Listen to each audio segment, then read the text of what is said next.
Coucou les petits chats. Allez, c'est parti pour une nouvelle guidance. Hop, là, on lève ça un petit peu.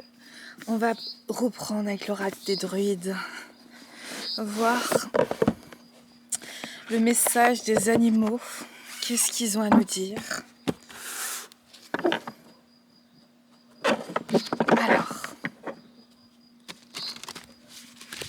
et si vous voulez une guidance personnalisée, guidance générale et intemporelle. Je me suis dit, on va faire un petit topo là-dessus.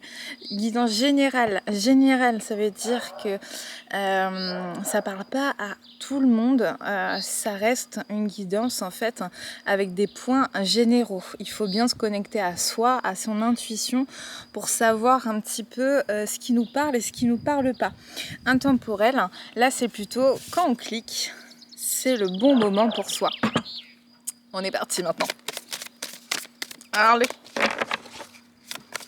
Et c'est parti pour le show. Ah, ça faisait longtemps. C'est que ça va bien. Oh, le corbeau. J'adore cet animal. Le corbeau. Et le renard. Hop. Et bien sûr, on ne voit pas. Alors,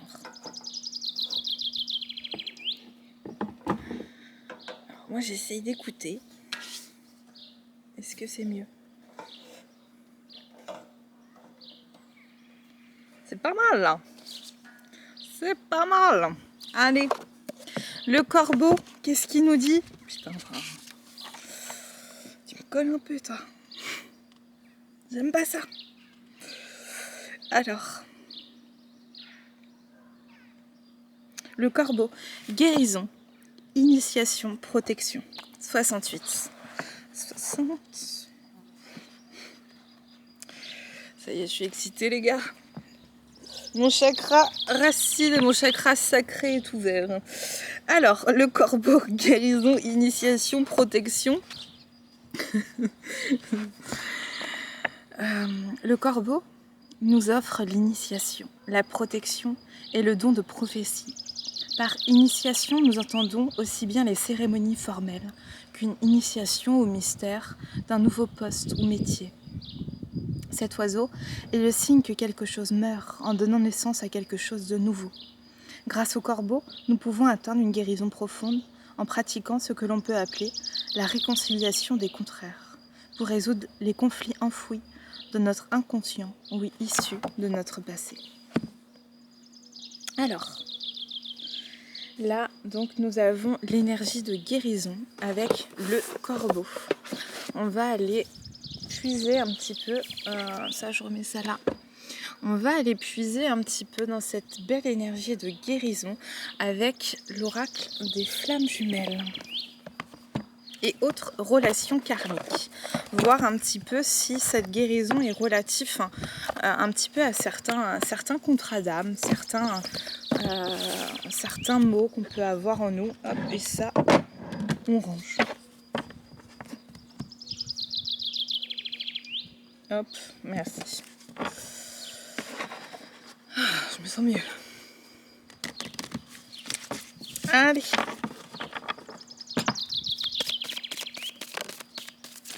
Ça saute. Séparation longue. Voyons voir. Effet miroir. Allez, une petite troisième. Oh, un peu plus, il veut être bavard. Il me dit non, moi je veux parler. Blessure d'âme. Le guide.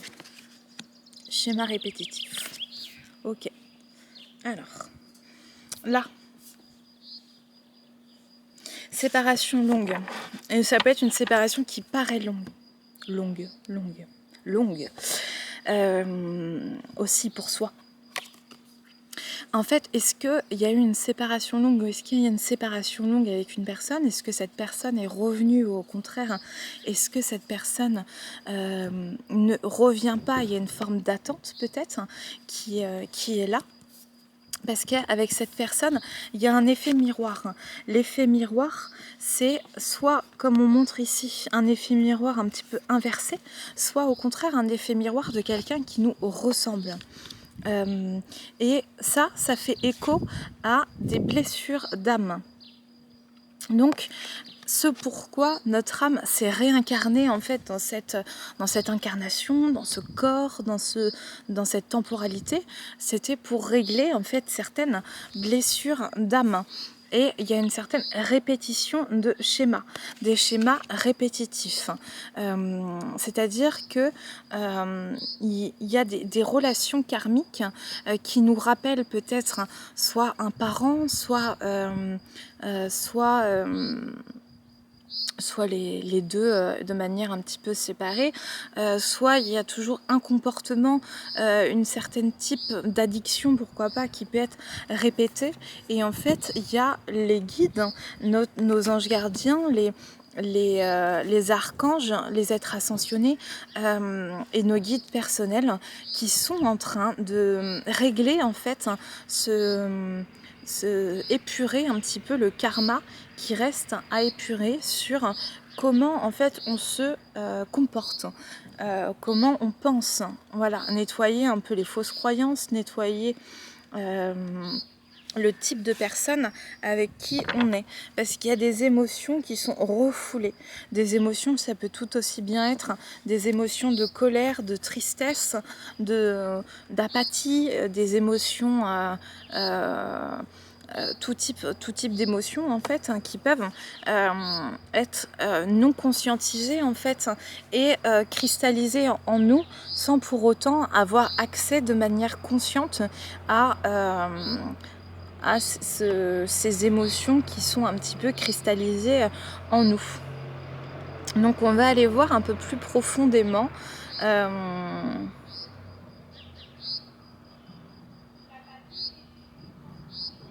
avec qui. Moi j'irais bien avec le tarot de la nuit aller voir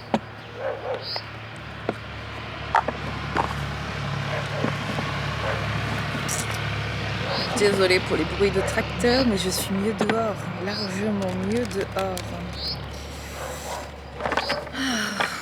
Respire. Je suis pieds nus et ancrée au sol et ça, je kiffe. Ça m'évite d'être un peu trop perché. L'ancrage.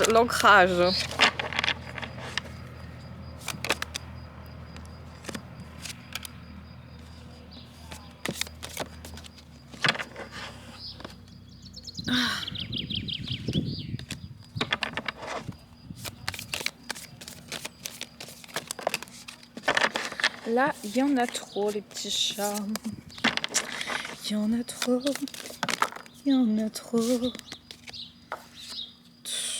Non, vous me faites ça à l'arrache. Je n'aime pas ça. Voilà. Là, c'est bien fait. Voilà. Elle voulait sortir, celle-là. Très bien. Alors, on a le 8 de denier. Donc, une énergie, hop, on le voit toujours le corbeau, l'énergie de guérison. Et là, on va rester avec le 8 de denier. Hop, je vais l'approcher de toute façon.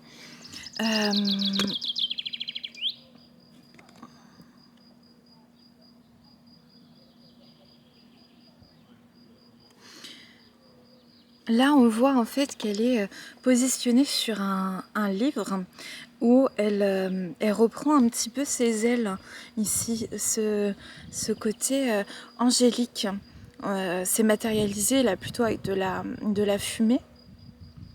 Et on voit en fait qu'elle s'occupe de son corps, qu'elle embrasse un peu sa singularité, qu'elle fait qu'un avec son corps, avec un mouvement en fait un peu gracieux qui peut penser en fait à une ballerine, à une danseuse étoile, une danseuse tout court peut-être. Et avec la reine de bâton juste derrière, on la voit, hop, et on fait un petit flash, oh. Attends, comment on fait un flash là? La reine de bâton, on l'a véritablement, après elle déploie ses ailes. En fait là, c'est une période alors préparatoire encore, on en était ici hier, une période préparatoire en fait avec ces deux énergies où on est, hop, là en train de faire pousser ses ailes pour faire vraiment que le côté angélique ressorte véritablement. Et là, il y a une période un petit peu de préparation, un petit peu de stagnante, où on prépare un petit peu les projets, les nouvelles avancées, nouvelles relations, pourquoi pas, ou en tout cas, si séparation longue, c'est pouvoir se remettre en question aussi, se positionner différemment avant de se positionner en reine de bâton. Le bâton, c'est quand on reprend véritablement sa place avant de pouvoir véritablement reprendre sa place et déployer tout son plein potentiel. Et là, 8 de denier, un peu plus ancrée dans la matière, là on voit qu'elle fait, en fait, elle est sur un livre, donc en fait, elle fait état d'une certaine connaissance de soi, connaissance de l'autre, pour ensuite retrouver en fait sa véritable incarnation, son véritable pouvoir intérieur et d'être véritablement ancré. Là, nous avons le roi de coupe, le roi de coupe, donc le roi des émotions qui est dans sa pleine puissance, musclé, yeux bleus. Moi j'achète, je dis oui. Les cheveux longs, j'aime beaucoup, voilà, c'est magnifique. Où il incarne en fait là son masculin sacré dans toute sa complexité, dans toutes ses couleurs internes, dans ses émotions, dans toute sa palette de couleurs internes. Je vous le remontre pour le plaisir des yeux. Alors, nous avons après le cavalier de denier, où là on fait plutôt référence aux batailles qui ont été menées, aux guerres, au sang qui a été versé, où on regarde un petit peu, on hisse le drapeau blanc, on hisse la fin de la bataille, on est conquérant, on regarde un petit peu déterminer ce qui a pu dans le passé se frayer un chemin, comment on a réussi à se sortir de certaines situations où il y avait des embûches, où il y avait des embouteillages, où il y avait véritablement du sang et des larmes. Qui disait ça Je vous promets des sangs et des larmes, Churchill. Bon, il n'a pas été réélu. Hein. Peut-être un peu grâce à ça, des fois, quand on dit un peu trop la vérité, on ne se fait pas aimer. C'est comme ça. Faut l'accepter, ça aussi. Et bien là, on regarde un petit peu le champ de bataille, on regarde les ruines, on regarde un petit peu fièrement en fait. On est ancré dans la matière, on est encore ancré au sol et on regarde en fait, une fois qu'on a repris ses émotions avec le roi de coupe, une fois qu'on a repris notre force, notre masculin sacré, notre côté un peu guerrier, mais guerrier du cœur, on regarde un petit peu les batailles qui ont été menées, cavalier de denier, et ça a été sanglant. Ça a été sanglant. Et 6 de denier. Là, on se remet sur ses appuis, on se remet sur sa position. On joue avec la matière, on essaye de réexpérimenter de nouveau, on s'ouvre de nouveau à de nouvelles expériences, on essaye de rééquilibrer la balance même si elle n'est pas encore totalement équilibrée et qu'il y a un jeu d'équilibriste qui est en train d'être mené, qui est en train d'être fait. Là on voit qu'il y a une certaine abondance en fait avec les légumes qui sont présents et les pièces de monnaie, donc il y a de l'abondance, il y a des appuis, il y a en tout cas quelque chose qui a été acquis et qui ne peut pas être enlevé. Voilà. Au niveau émotionnel, il y a une certaine dualité entre plusieurs peut-être propositions de projets, plusieurs voies possibles, plusieurs prétendants, pourquoi pas, ceux qui ont cette chance d'avoir plusieurs prétendants. Cette chance, c'est l'embarras du choix en même temps. Et eh bien, il y a une dualité interne au niveau émotionnel, peut-être aussi entre l'ombre et la lumière. Est-ce qu'on est bien au clair pour l'instant entre notre côté ombre et notre côté lumière? Est-ce qu'on a assez de recul encore sur la situation où c'est en cours? Parce que là, on voit qu'il y a encore de la tristesse, peut-être un sentiment de solitude, quelque chose qui appelle à être transformé, à être transmuté. Euh, des émotions qui appellent à être libérées, à être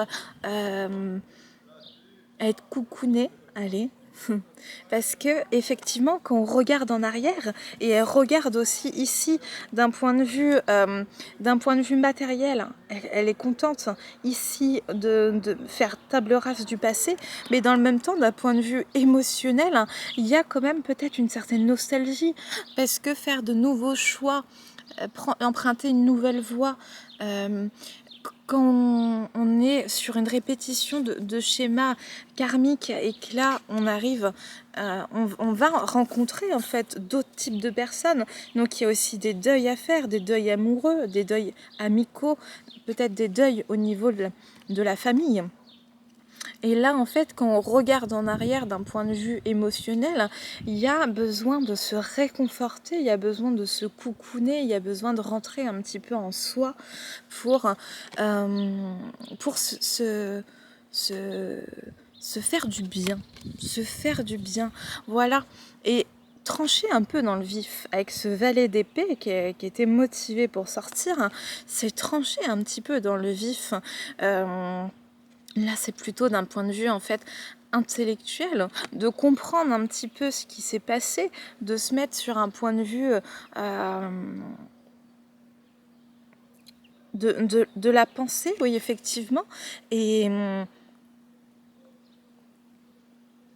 pouvoir en fait avancer tout en étant sûr de soi, sûr de ses choix, sûr de ses convictions et sûr de qui on est vraiment. Et incarner ça dans l'ombre et la lumière, dans notre singularité particulière qui nous appartient à tous. Trancher un peu dans le vif. Voilà, je vous plonge un petit peu dans vos cartes. Là.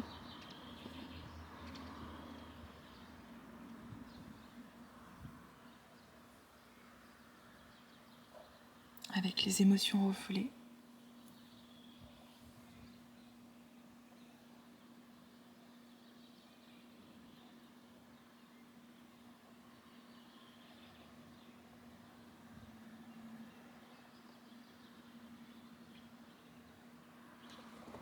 Et ici, hop, est-ce que je fais bien? Oui, ça. Et ici. Voilà. Et la création du passage.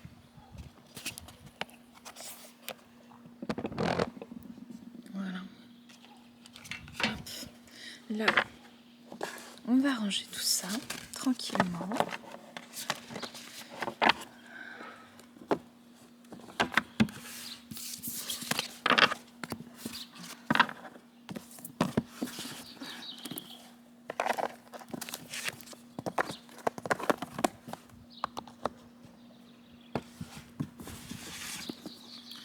Hop. Et on va aller voir avec le Wiking les messages du jour.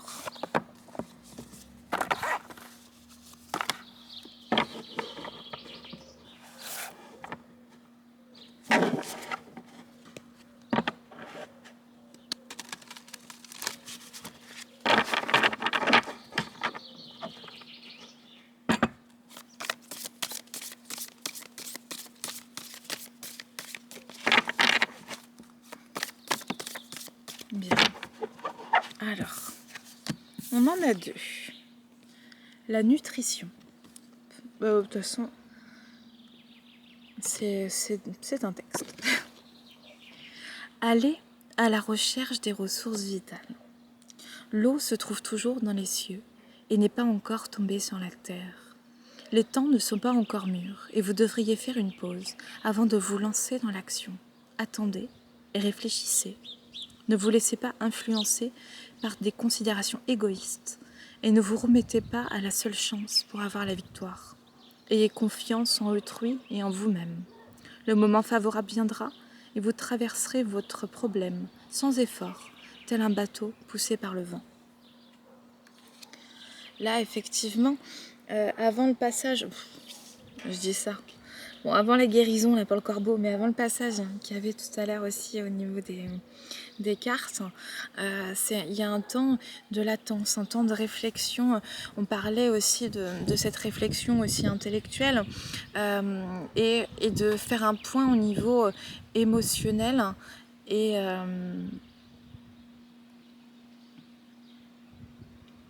au niveau karmique, en fait, des schémas répétitifs, des contrats d'âme qui ont pu être engagés. Faire un bilan, en fait, c'est le moment de peut-être d'écrire en écriture intuitive, c'est-à-dire laisser l'écriture se faire au fur et à mesure, pourquoi pas en mimant, en faisant des collages. Il y a ça en fait, un atelier en fait où on prend des magazines, des photos, on fait des collages et ensuite après on écrit certains mots, certaines expressions, ou danser, chanter, crier, pleurer, laisser venir ce qui vient, méditer et en fait accueillir ce qui est dans une lenteur en fait, accepter en fait cette lenteur. Ouais. Alors, la modestie. Cultivez l'humilité et respectez les autres. Vous serez respecté en retour. Les montagnes se trouvent sous la terre, ce qui indique qu'une personne noble devrait rester humble. Seule votre modestie vous fera respecter par ceux qui sont immoraux ou corrompus. La situation est semblable à la traversée d'une rivière. Vous ne pourrez atteindre sans dommage l'autre rive que si vous avancez prudemment. C'est la seule façon de garder la considération et de se lancer dans la bataille. Ouais, la modestie, l'humilité, là c'est si on mesure la valeur des hommes à la bonté de leur cœur. Et là, c'est faire preuve, à l'instar du roi de coupe, en plus de la modestie et de l'humilité, à une sagesse du cœur. Et avancer prudemment, il y a encore en fait cette lenteur qui est de mise, d'avancer un pas après l'autre et de prendre le temps en fait. Le temps c'est de l'argent, ok, ça c'est ce qu'on dit, mais le temps c'est le bien le plus précieux, c'est que l'on est finalement. Ok, allez, moi j'ai bien envie d'aller voir l'oracle des pensées célestes, un petit peu de mythologie, ça va faire du bien. Allez, une seule, comme ça je lis la carte.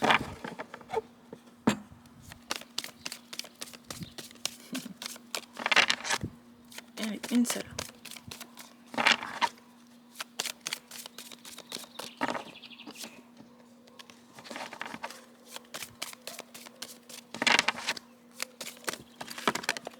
Hop, parfait.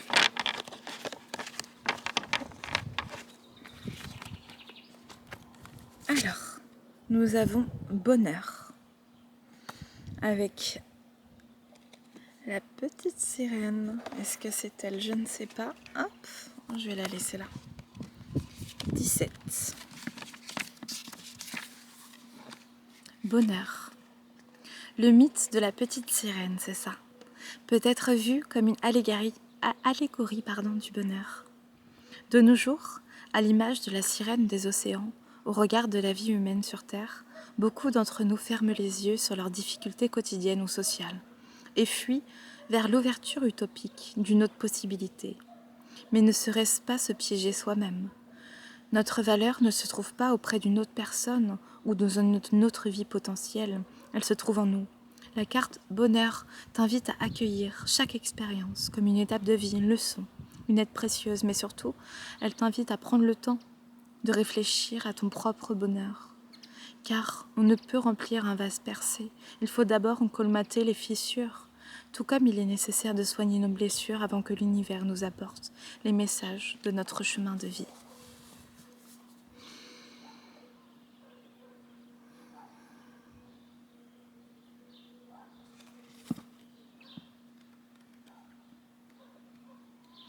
Là, c'est vraiment parlant pour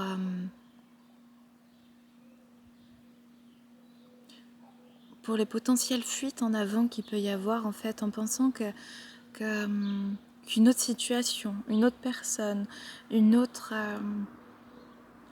chemin, une autre voie peut guérir en fait nos maux, peut guérir notre âme et en soi ça peut y contribuer bien évidemment. Mais cette paix intérieure, elle se trouve en nous et avec nous et par nous. Et tant qu'on n'est pas prêt à accueillir en fait cette énergie de guérison, ces avancées au niveau karmique, au niveau spirituel, au niveau de nouvelles relations, en fait, l'univers prépare le terrain, mais ne peut pas, si le terrain n'est pas cultivable, ne peut pas faire planter des graines en fait. Ouais. Donc c'est tâcher de cultiver le bonheur en soi et de trouver en fait en soi les moyens de se faire du bien, de s'honorer, d'être dans une vibe positive. Bien. Là, j'ai l'oracle de la voix des âmes qui m'a appelée. Là, on va voir un petit peu l'énergie de guérison qu'il peut y avoir avec la voix des âmes. Qu'est-ce qu'on peut dire en plus sur ce chemin ?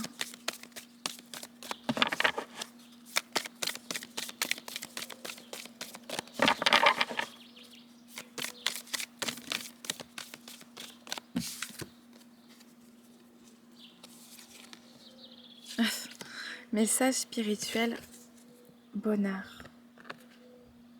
À la quête de notre propre bonheur intérieur. À la quête de soi.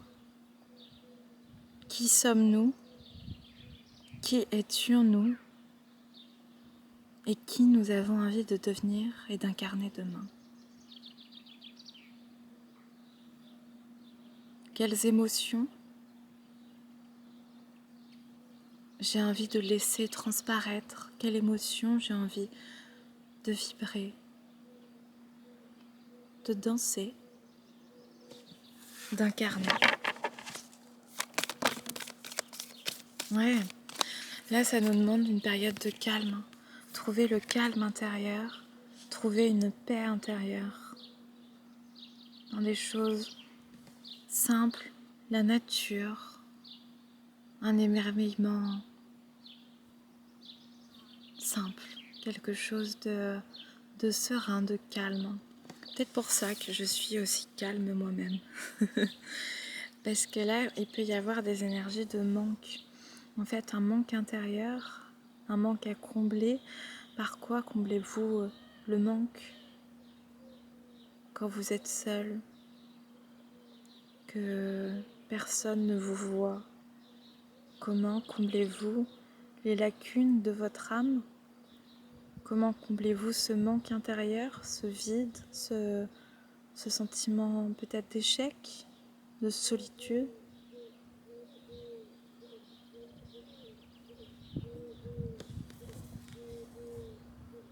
Qu'est-ce qui vous manque?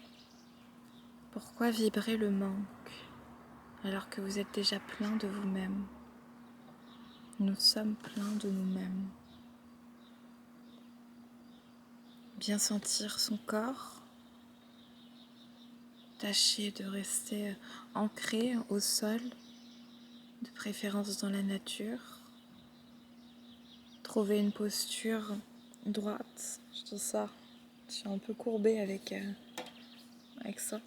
Ah, attendez, j'arrête de me courber moi aussi. On voit plus là. On le voit de nouveau. Solutionne. Donc,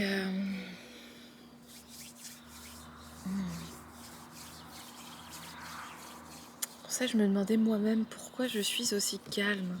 Je ne suis pas si calme d'habitude. Colère. Est-ce que j'ai de la colère enfouie?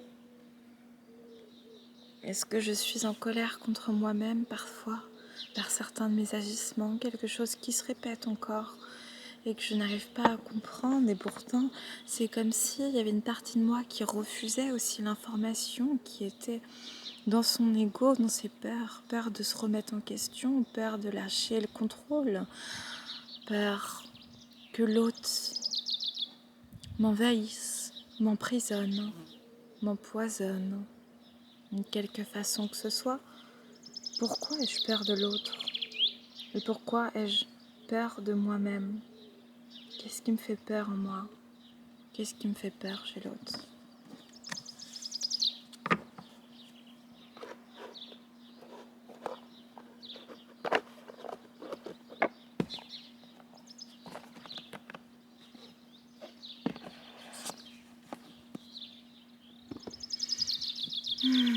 Moi, je finirais bien par une carte de méditation, comme là.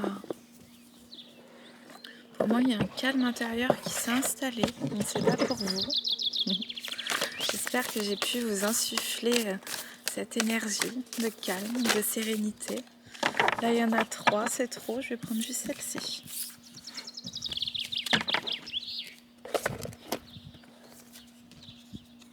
Nous avons Tara dorée.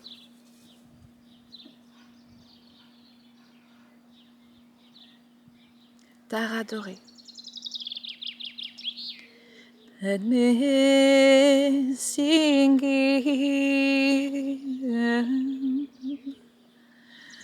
let me sing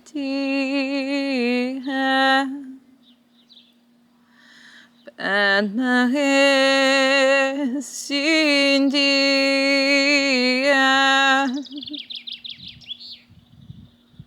Assise dans un lotus en fleurs, au sommet d'une sphère lunaire, Tara Blanche abaisse sa main droite d'un geste de don suprême. Tout comme ce précieux lotus s'élève hors de la vase pour fleurir, immaculé dans l'espace ouvert, l'esprit s'élève à travers le désordre de sa propre expérience pour s'épanouir dans l'infini de la conscience inconditionnelle. Cette déesse qui exauce les souhaits incarne le cœur de la compassion active. Sa vision révèle le caractère inséparable de toute existence. Méditez sur sa présence dans votre vie et vous réaliserez, vous aussi, la capacité augmentée de l'état libéré. Tara dorée, la prospérité. Amazing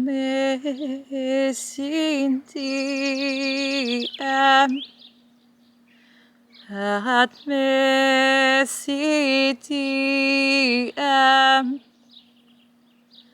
Admesity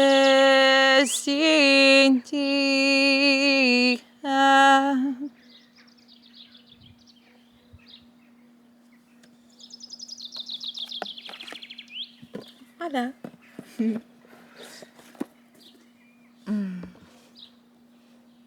On va se prendre un dernier petit message des guides des lumières.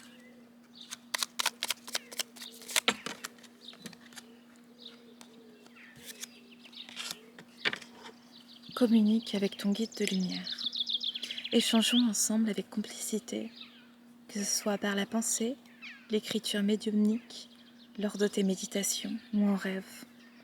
N'hésite pas à me parler Et sois attentif aux signes et à toutes les synchronicités que j'envoie en retour. Donc n'hésitez pas, surtout s'il y en a qui peuvent se sentir seuls à communiquer. Pensez à des êtres chers, à des guides de lumière, et n'hésitez pas à leur confier vos doutes, vos craintes, vos pleurs, votre colère, vos émotions. Et il y a une réponse par des synchronicités, ça peut être des paroles de chansons, ça peut être des messages interceptés, des heures miroirs, des plumes sur le chemin, des pièces de monnaie, peu importe. Une information manquante.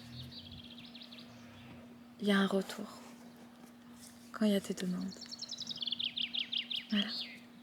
À bientôt. Plein de bisous.